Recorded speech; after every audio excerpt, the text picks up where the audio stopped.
Good morning, mountain bikers. I'm Chris Wessels, and you are watching MTB Trail Review. Today, I'm hitting my local spot at Golden Hour in order to test out this right here. I picked up a coil for my trail bike, my 134 Kona Process trail bike. I've been told by many people that, especially for a bigger guy like me, it changes the way this bike rides in a very good way.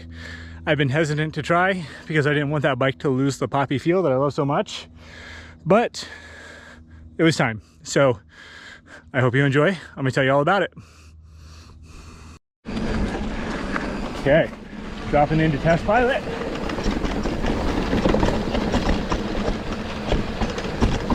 First time really testing the coil. I've gotten it out on some jumps and that's it so far. I was worried about its ability to jump because that's what a lot of people say is the issue with coils, is you just lose some of the pop in your bike. That was not an issue at all for me.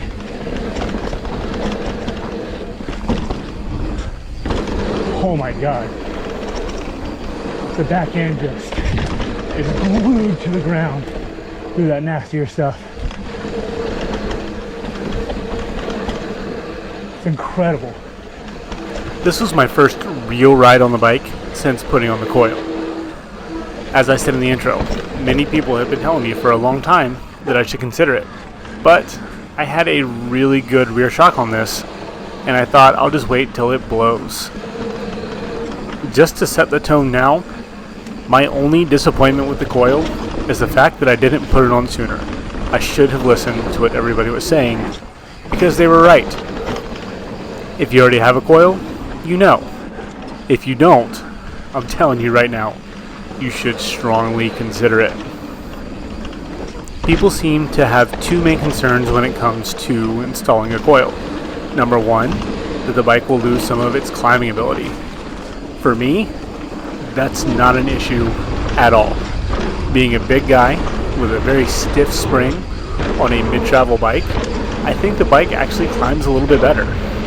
Second is that the bike will lose some of that poppy feel. And as you can see through this section, the bike is still popping off of jumps just fine. Neither one of those have been an issue for me at all.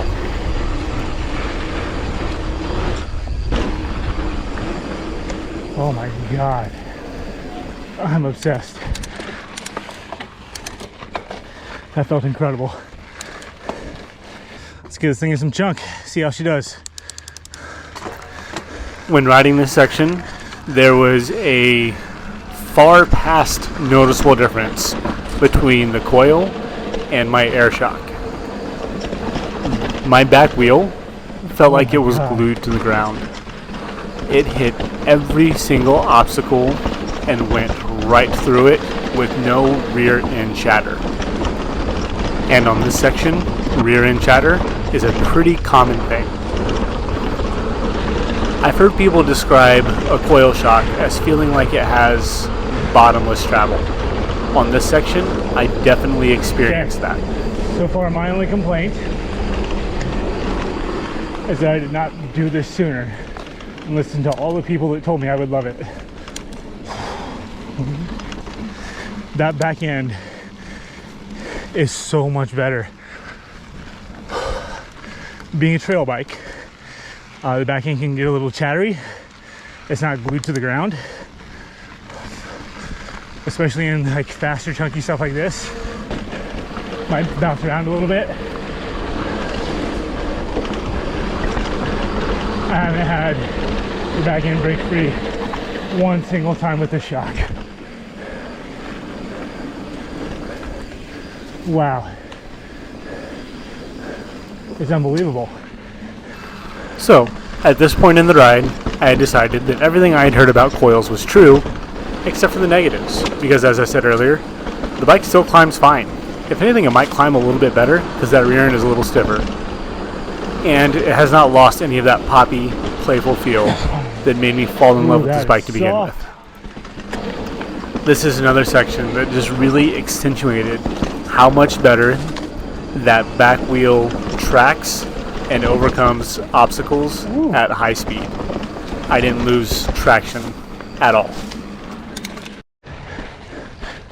Wow. Gorgeous. I'm gonna appreciate this for a second, get some water, then I'll hit that last downhill in the dark. So, I've said this in many other videos, but if you're in the market for a light, this Magic Shine's incredible. 8,000 lumens, and I feel so comfortable riding at night with this thing.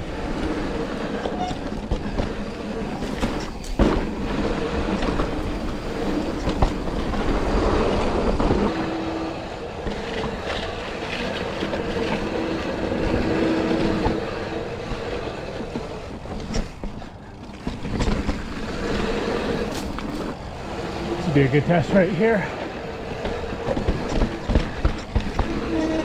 Wow.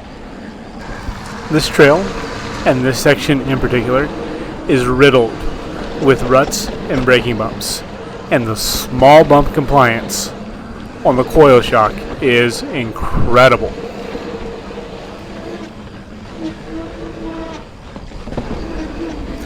So in case it wasn't obvious already, I highly recommend putting a coil on your trail bike. If you're even considering it, just do it. If you have any questions for me, leave them in the comments and I will do my best to answer. As always, thanks for hitting the trails with me today, and I'll catch you guys on the next one.